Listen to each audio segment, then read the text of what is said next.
Hello and welcome back to Dream, Declare, Deliver, which is a show that Chris and I have started on living your life by design. And we are big believers in a life by design. We think it's completely possible for every person to have these tools and to be able to create the lives that they want. And we're here to guide you along the process, the way that we're learning ourselves. And we were talking last week about the art of letting go.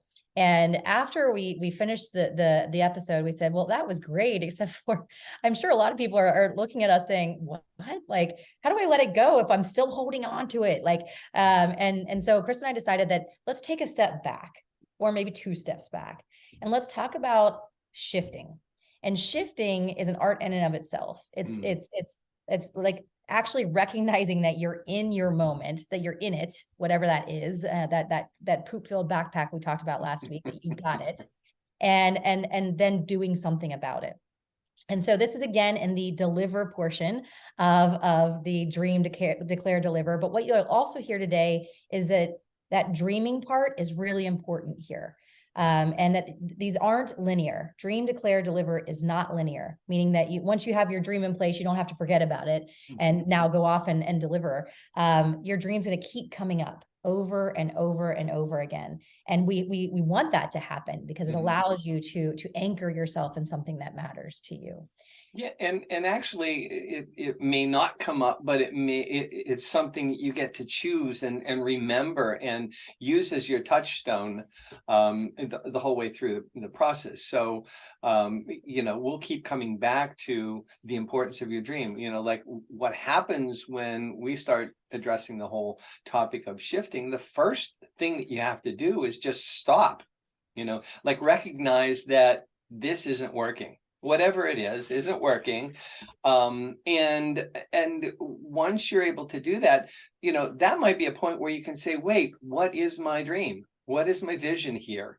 Is my vision to have a 10 relationship, or is my vision to have a successful day at work, or a success in my business? It might be sufficient just to stop right there and remember your vision. But and let's just take a minute on stop. So I think stop is easier said than done sometimes.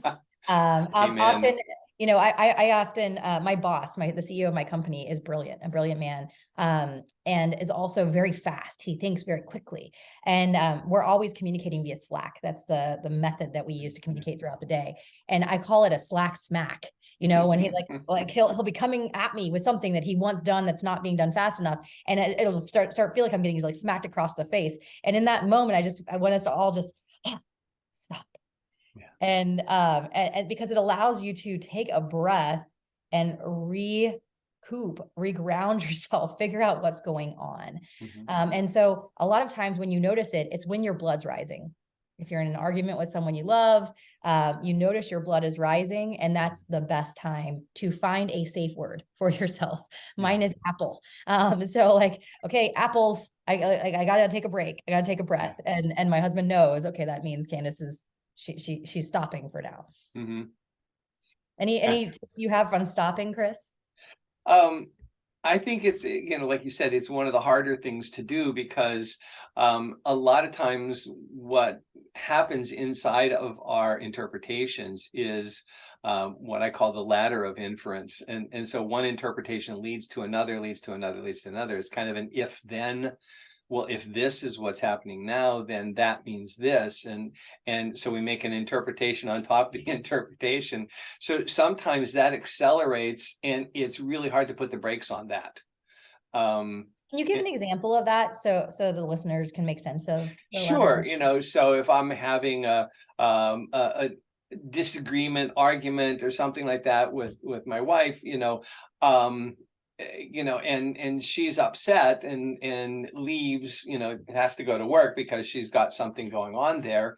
So it's incomplete. I'm going, part of me says, well, if she's upset about this thing here, that means there's something else behind it, and it's probably that I'm not, fulfilling my, part of the bargain. And if she thinks I'm not fulfilling my part of the bargain, then she's probably angry about this also, some other part of our relationship. And if she's upset about, that part of our relationship, then maybe the whole relationship is at risk. And, do you hear how it happens?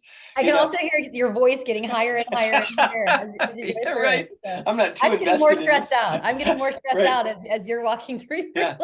So just being able to stop that process is wait. I'm making a whole series of inferences here, and that's not serving me. Oftentimes, one thing I'll give another quick example, but mine, since I mentioned my boss, I'll just mention this. I was laid off once, like 2008, 2009, when the economy fell apart. My company, my law firm laid me off. And the reason I bring this up is I have always had a fear since then of losing my job. Like I'm just always afraid of losing my job. Now, I have a lot of evidence to prove that I'm not going to lose my job, but yet I always have that fear. So when that slack smack happens, when my boss gets frustrated and says, "Why hasn't this been done?" My ladder of inference takes me down to, you're going to get fired. And and you're going to lose your job. And every time it happens, I still have that same, my whole body reacts in that way, that like, oh, Candace, you're going to get fired. And the ladder of inference makes no sense if you're just looking at the single act. Yeah. And it can be related also to some bigger or older thing than just, I was once fired or something. Once upon a time, I think in, I don't know, 4th grade or something like that, I was sent to the principal's office because I'm a smart mouth, and I was, not appropriate. I was being insubordinate. She wrote insubordinate on a piece of paper and said, "Go ask the principal what that means." She's always a teacher. She was really good. And so where my brain goes in if I get a slack smack, is back to the principal's office. I'm going to get sent to the principal's office. It's the same sort of thing. So these old stories are part of that if-then process that, we get to unwind. The way that we deal with that is to recognize what are the rungs on the ladder. What are the if then? So we're here, and we got to walk down the ladder first to get to like what actually happened here. So we stop our own series of interpretations, get back to the question of, wait, this isn't working. What actually is happening here, and what's going on? One thing for our listeners to do is to just take a piece of paper and write down just anything that you're stuck in right now, whether it's finance or work or a relationship or friendship or something. Just write one thing down that you're feeling stuck in, and then just assume that it goes wrong. Like just assume that whatever you're stressed out about right now, that it goes wrong. So if this goes wrong, then what happens? If that happens, then what happens? And give yourself 5 steps. And oftentimes it will be like, then I die, then I lose this person, then whatever. I'll be penniless, right? Whatever the worst case situation is. And then you can say, oh my gosh, I'm actually reacting to step 5, not step 1. Right. That's a really important. So that might be a good practice from this podcast episode. Great idea. Yeah. And so step two. So if step 1 is just stopping, when you recognize that you're starting to spin it up, stop, take a breath, get a safe word, use Apple, whatever. Step 2 is acknowledging that this is your interpretation, acknowledging, oh, wow, I've taken this 5 steps down the ladder. And if I can acknowledge that, Chris, then what do I do with it? Well, if you acknowledge that it's an interpretation, then the question that follows that is, what's another interpretation that might serve my vision? And again, we come back to that anchor, that touchstone that we have of our vision. So this interpretation isn't taking me in that direction. What will take me in the direction of my vision?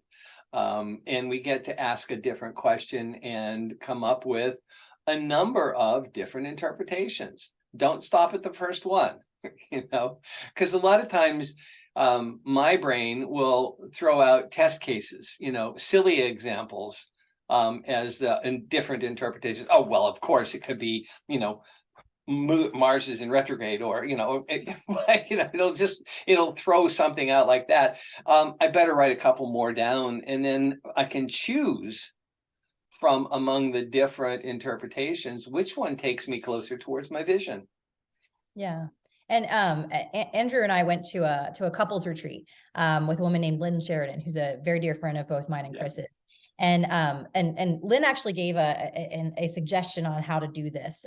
So she said, what I would recommend is that when you're feeling like you're getting ready to be in it, take 30 minutes and let one person speak for 30 minutes, take a break for 30 minutes, and then let the other person speak for 30 minutes. And what that does is, first of all, it forces you to stop. Like if you're the person listening, you are not allowed to speak for an hour. And during that time, it allows you to take in the facts, to recognize your ladder of inference and what you're making up about it, to decide, is this really what I want for this relationship, this friendship, this marriage? And then choose something else. And anytime Andrew and I are feeling like we're getting up against it, then we say, okay, it's time for our 30 minutes. And we know what that means, right? Like it's like our apple. But it's like okay, let's stop. And then let's reground ourselves. But you brought up something, Chris, and I think is super important: the vision, regrounding yourself in your vision. So it's really important that you know what you want at all times, because it's clear for us what we don't want. Oftentimes when we're talking to our students or our clients, we'll ask them, what do you want? And they'll say, well, I don't want my marriage to be like it is. I don't want my financial situation to be like it is. I don't want my job to be like this. And it's okay. I'm clear on what you don't want, but what do you want? Yeah.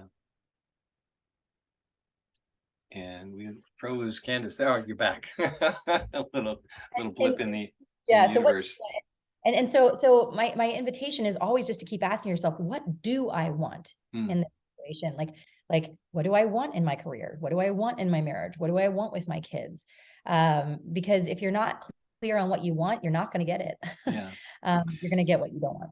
Yeah, and we talked about in the dream discussion earlier, we talked about making it a five senses vision. So what, like really get into the whole picture, the feeling, the experience of what it is that you want, not just a concept, an abstract concept. So that has the power to be your anchor that you can keep coming back to, and when you get in trouble, and recognize that this isn't going the right way.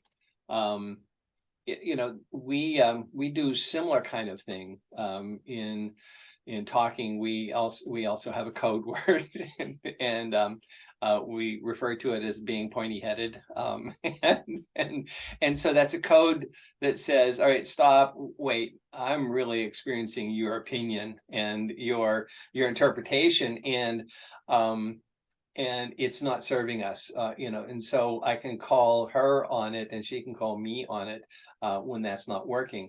And that allows us to sit down and listen, because that's a big element of what's going on. If it's not about a relationship though, if it's just something that, is an external event, and like, I have friends who live in Turkey, and there was a magnitude 7.8 earthquake there yesterday.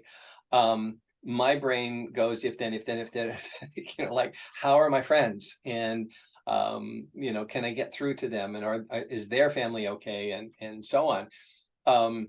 So if it's just an external event, I'm going to be working on myself. There's not the other person to call on it. It's just really, what's my interpretation here? And, how do I choose differently? How do I come up with a different thing? Oh, my vision, go back to the starting point. What is it that I want? So when it's just about you, Candace, what do you do to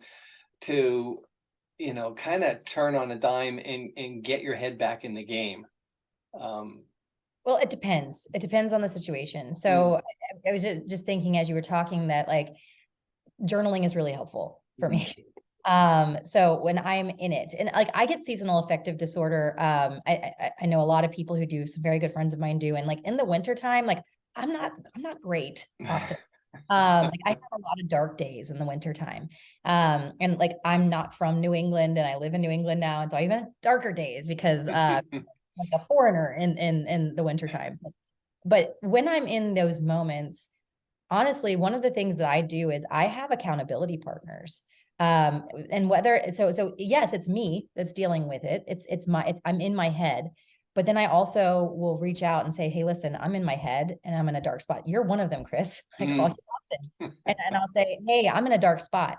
And I what I tell my students is like what's inside my head is a bad neighborhood. There's like gang violence going on in here and cars are being flipped over and there's fires and all of that, right? But as soon as I take it out of inside my head and I share it with you, Chris, it gives whatever I'm stuck in a little bit less power. Right. And because you know you're my accountability partner on these things, you'll reflect back to me my vision because you know me. Yeah. And so we'll have that conversation and it allows me then to move in a different direction. You had nothing to do with the inciting event. You had nothing to do with Right. whatever in my dark day, but you do know me well enough to ask me questions. Yeah. What about you? I was going to suggest the same thing because when I talk it out, you know, I had an issue yesterday and I really got stuck in my own interpretation of it. So when I called up I called two of my accountability buddies. When I called them up, he said, so that other person's opinion of you is none of your business. You know, and I said, okay, so I'm making it my business. I'm interpreting it, you know, a certain way. What if it's just that other person's having a rough time and it's not about me and I'm taking it personally, you know? So, you know, that really broke through a big chunk of the emotional part that I was holding on to because I was certain that I was at fault. You know, that it's always my fault anyway. I just might as well admit it. You know, so but having you know, somebody else to do that. Now we're both extroverts, you know, and I always say extroverts talk to think, introverts think to talk. You know, so they'll always think beforehand. So it's important also if you're more of an internal processor, you know, somebody who really, you know, if you're asked your opinion on something, you'll say, well, let me think about that for a minute, and then you'll speak. Whereas if somebody asks my opinion on that, I'll just start talking and it'll come out, you know. But so for introverts, it's really important to take that quiet time to stop, go journal. That's a great technique for introverts to help them see what it is that they're actually thinking. You know, because when you write it down, it comes out differently than when it's spinning in your head. And or meditation. You know, one of the things that I've learned meditation is as an extrovert, that's a real stretch for me. But in meditation, I get to calm all the voices in my head. We joke about calling those a committee, right? There's so many voices in my head telling me what I should and shouldn't be doing. But if I'm able to calm those down, I can get clarity. So meditation is also something that I'd recommend. But I would love to just share, like, I was talking with Chris before we started this recording, and I having been doing this now for about 5 years, I recognize myself doing shifting this week. So my husband and I went to Cincinnati to visit my grandma. We brought my 3-year-old son with us, and we had a lovely weekend. And we got home, got into our car in the parking garage, and realized that we left our car key in Cincinnati. And we're a couple of hours away from home. It was late at night on Sunday night. We all had work the next day. And one version of Candace, a different version of Candace, would have turned that into a giant, like, argument. Meltdown, yeah. Meltdown. And however, on January 1st, I made a New Year's resolution, my declaration, that my vision for my life and my marriage was to have a 10 marriage. And like to really pour myself into my husband this year.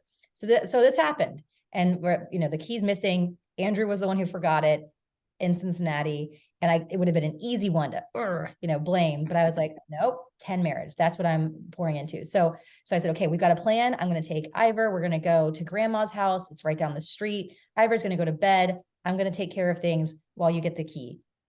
He gets the key. He comes back. I've had a bed made up for him. We're ready to snuggle. We wake up the next morning. We have a big breakfast together, and we all get to work on time the next morning. And I was like, oh my gosh, this stuff is real.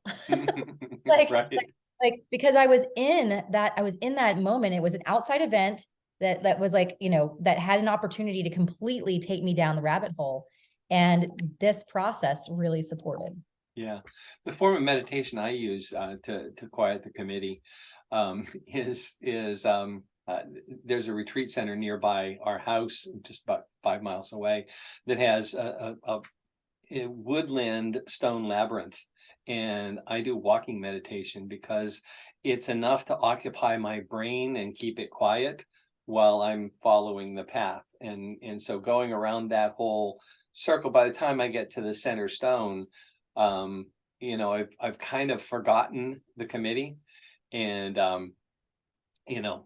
besides which, they didn't even invite me to the meeting. They're just going on and on back here. But I've been able to quiet that enough to have perspective. And it's usually walking back out of the labyrinth that I feel my pace quickening, and getting ready to get back to normal and back to a place where I can make a choice to shift, and let go of what it was that I was holding on to. Emotions help, are almost like the glue that has you hold on to an interpretation. So anytime I have that emotional piece of it going on, I'm trying to look at, well, where's that emotion really coming from? Is my emotional level equal to the incident, or is there a difference? I mean, because there are some things, the emotion is the appropriate emotion for whatever's happening here. But when it's this way, there's some other things going on in my interpretation, and that's what I get to let go of. So when we talked about letting go, it really was not letting go of the whole thing, but letting go of the interpretation part that's attached to something else in the back. This is not that. And so when I'm in that moment, I can make a new choice. And you may not know what the interpretation is. So like, as you're talking about the letting go, Chris, like one of mine is bad customer service. Like whenever I get bad customer service, my emotion is not equal to what is happening. I get really angry and really frustrated, raise my voice. And I think, what is up with this? Like why do I let this phone call change my complete emotional state? And so what would you recommend if we don't know what the interpretation is? I don't have a childhood trauma, I don't think, that's tied to bad customer service. Yet it happens every time I get bad customer service. Yeah. So what is it that you're saying about yourself? What's the interpretation that has you really react, so emotionally to bad customer service? I don't know. I mean, I think it's probably that I'm not being heard, and that I'm misunderstood. And that's probably like, I've always felt like I wasn't being heard, which is why I talk so much. And so that probably is it. And I can probably tie that back to, being, told to not talk so much as a child, but like, it gets me every time. Yeah. Well, and mine is all about respect. I must not be, that person must not respect me. And I just, I grew up in a family where respect was the number one thing. My dad was in the military. Respect for rank, respect for process, things like that were really big in my house. So when somebody is having a bad customer service day and they put it on me, I think they're not respecting me. So whatever it is that when we start looking at, well, what's the source of that feeling?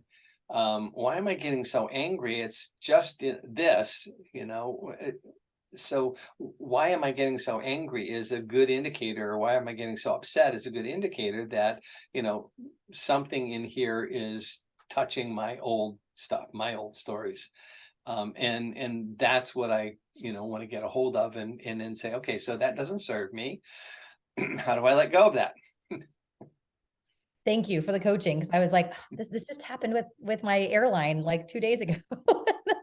I think you think you're on the other side of this. And I think one thing I'll just say in this whole conversation is there is no other side.